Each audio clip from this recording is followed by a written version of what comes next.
मंचों पे तो हम अम्बेडकरवादी हैं, लेकिन घर में अभी भी हमारे दिल के अंदर कहीं ना कहीं डर छुपा हुआ है, जिसकी बदौलत हम उन देवी देवता जो काल्पनिक हैं, जिन्होंने हमारे लिए कुछ नहीं किया, उनको हम आज भी अपने गले से लगाए हुए हैं, और जिन्होंने इतनी कुर्बानियाँ दी उनको हम भुलाए बैठे हैं।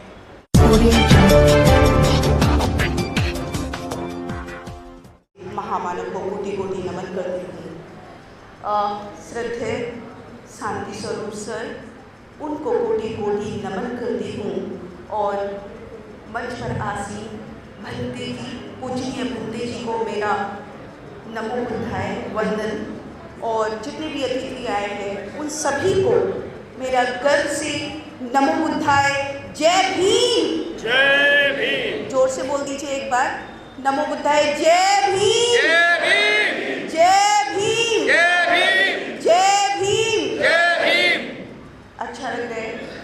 और शांति स्वरूप सर की मुझे एक कोटेशन याद है, और मैं उसको हमेशा अपने मीडिया चर्चा में और जहाँ भी जाती हूँ वहाँ बोलती हूँ कि संघर्षों के आदि हैं अम्बेडकरवादी हैं, संघर्षों के आदि हैं हम अम्बेडकरवादी हैं, संघर्षों के आदि हैं, हम अम्बेडकरवादी हैं, सीने ये फौलादी हैं, हम अम्बेडकरवादी हैं। जैसा कि सर बोलते थे हमेशा कि हम हमेशा संघर्ष करते रहेंगे, और सर से मैंने बहुत प्रेरणा ली है। मैं उनको अपना आइडियल मानती हूँ, और वो मेरी कहने की बात नहीं है लेकिन बहुत तारीफ़ करते थे, और उनको हमने अपने यहाँ पर भी बुलाया था ऐसे वक्ता। तो मैं आज तक उनसे प्रेरणा लेती हूँ, और वो जो कह कर गए हैं उनके बताए हुए मार्ग पर चलना, क्योंकि वो कहते थे कि महिलाओं में जो जागृति लेकर आई हो उसको हमेशा कायम रखना, महिलाओं को लीडर बनाना, महिलाओं को आगे पहुंचाना, तभी हम बुद्ध के भारत बना पाएंगे, तभी हम बाबा साहेब के सच्चे अनुयायी कहलाएंगे। उन्होंने ये किया, और आप सब लोग जानते हैं, जैसे कि मेरे पूर्व वक्ता सभी उनका बखान, उनकी जो संघर्ष था उसको बता चुके हैं, क्योंकि उन्होंने ही सांस्कृतिक रूप में, क्योंकि वो जानते थे कि हिंदू धर्म जो है वो सबसे ज़्यादा सांस्कृतिक प्रोग्राम करता है, जिससे कि वो महिलाओं और बच्चों को अपनी तरफ अट्रैक्ट करता है। इसीलिए उन्होंने भी एक मुहिम चलाई और सांस्कृतिक प्रोग्राम को स्टार्ट किया, युवाओं को मौका देना स्टार्ट किया।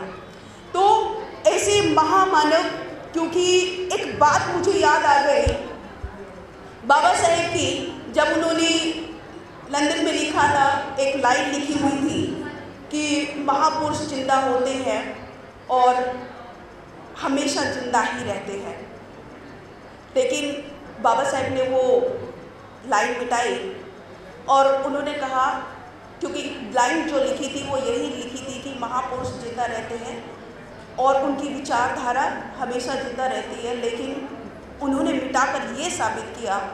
बहुत हड़कंप मच गया जब उन्होंने मिटाई, तो सबने पूछा, उनको बुलाया गया, सब लोग आए, उनसे पूछा कि आपने ये लाइन क्यों मिटा दी?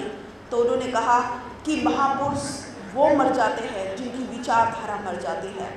तो ऐसे ही हम जिनकी विचारधारा को लेकर चल रहे हैं, जितने भी तमाम हमारे महापुरुष हैं, उन तमाम महापुरुषों की विचारधारा को जिंदा करने का जो काम किया था वो बाबा साहेब डॉक्टर अम्बेडकर जी ने किया था। उन्होंने सबको जिंदा किया, बुद्ध को, तथागत बुद्ध को तो उन्होंने किया ही, रविदास जी को किया, कबीर साहब को किया, साहू जी महाराज को किया, जितने भी तमाम महापुरुष थे उन सबको जिंदा बाबा साहेब ने किया।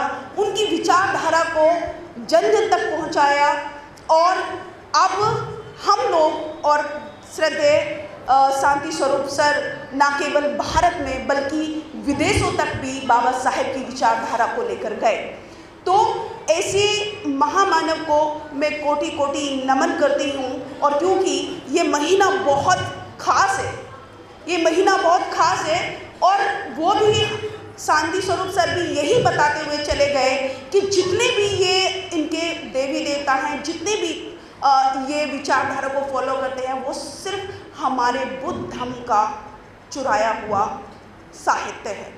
और उन्होंने साहित्य के माध्यम से भी और ये साबित किया कि जितनी भी इनके देवता हैं वो जातक कथाओं से लिए गए हैं, कोई भी देवी देवता का अस्तित्व नहीं है, वो केवल और केवल काल्पनिक है। और इसी बात को समझने के लिए हमको पढ़ना पड़ेगा।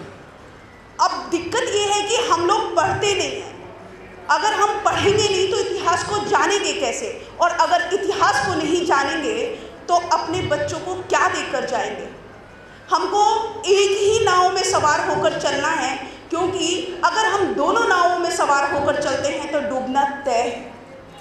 हमको या तो अम्बेडकरवादी हो जाइए फुल तौर से, या फिर हिंदूवादी बन जाइए।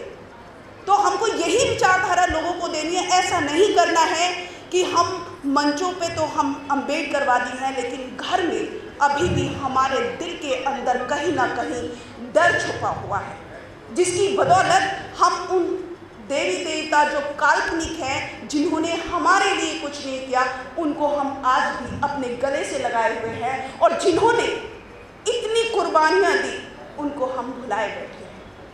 तो ये चीज़ हमको समझनी होगी, और ख़ासकर अपनी महिलाओं को ज़रूर समझानी होगी, क्योंकि मुझे ऐसा लगता है कि जिस घर की महिला बदलती है, उस घर का माहौल बदलता है, उसके बच्चे बदलते हैं, और बच्चों से बनता है समाज, और समाज से बनता है देश। यदि हमको अपना भारत प्रबुद्ध में बनाना है तो हमको अपनी घर से शुरुआत करनी होगी, अपने घर की महिलाओं से शुरुआत करनी होगी, और ऐसी सभाओं में हमको लेकर आना होगा उनको, तभी उनमें संस्कार डेवलप होंगे।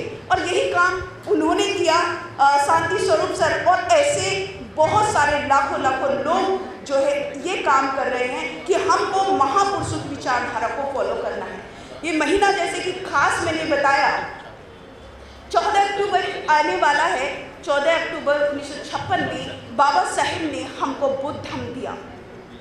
बुद्ध धम्म के साथ साथ उन्होंने हमको 22 प्रतिज्ञाएं दी। और बुद्ध का धम्म कोई ऐसा धम्म नहीं है, बुद्ध का धम्म सर्वश्रेष्ठ धम्म है। और ये 1998 में जब बाबा साहेब की शिक्षा को एडमिशन को 100 साल हो गए थे, तो पूरे दुनिया के धर्मों का एक सर्वे हुआ, और सर्वे में 6 दिन तक बहस चली और एक प्रस्ताव पारित हुआ, जिसमें यह साबित हुआ कि बुद्ध के धर्म से श्रेष्ठ और कोई धर्म नहीं। ये साबित हुआ।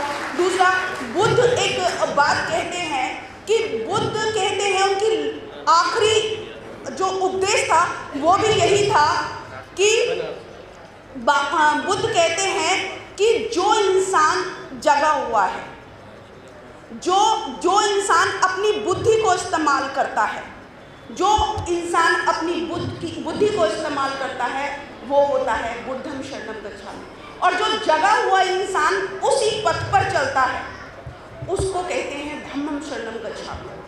और जो अपनी नॉलेज को एकाग्र करके केंद्रित करता है, उसको कहते हैं संघं शरणं गच्छामि। तो हमको बुद्ध की आखिरी शिक्षा, पहली शिक्षा, महापुरुषों की जितनी शिक्षा है, वो अपने दिल के अंदर उतारना है, क्योंकि ऐसी पढ़ाई लिखाई से कोई फायदा नहीं कि आप अपने माइंड को आज़ाद ना कर पाओ।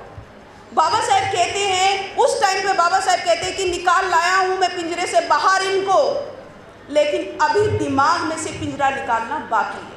तो दिमाग में जो मानसिक गुलामी है उसको दूर करना होगा, तभी हम अपने सम्मान से जी पाएंगे, अपने बच्चों को गर्व होगा उसी तरह से। नहीं तो चाहे IAS बन जाइए, डॉक्टर बन जाइए, PCS बन जाइए, यदि आप में महापुरुषों की विचारधारा नहीं, यदि आपने अपने बच्चों को महापुरुषों की विचारधारा से नहीं तराशा, तो जीवन ऐसे ही तमाशा बनता रहेगा, ऐसे ही लोग हमारा शोषण करते रहेंगे, ऐसे ही हमारे अधिकारों का हनन करते रहेंगे।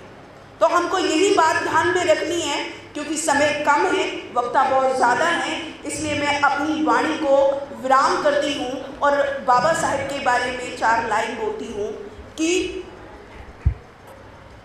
जय भीम से बड़ा कोई मान नहीं, जो जय भीम का ना हुआ वो इंसान नहीं। लोग पूछते होंगे पत्थरों को, लेकिन जय भीम से बड़ा कोई देने वाला नहीं, कोई भगवान नहीं। इसी के साथ मैं अपनी वाणी को विराम कर रही हूँ। आप सभी ने मुझे सुना, उसके लिए साधुवाद। एक बार फिर से जय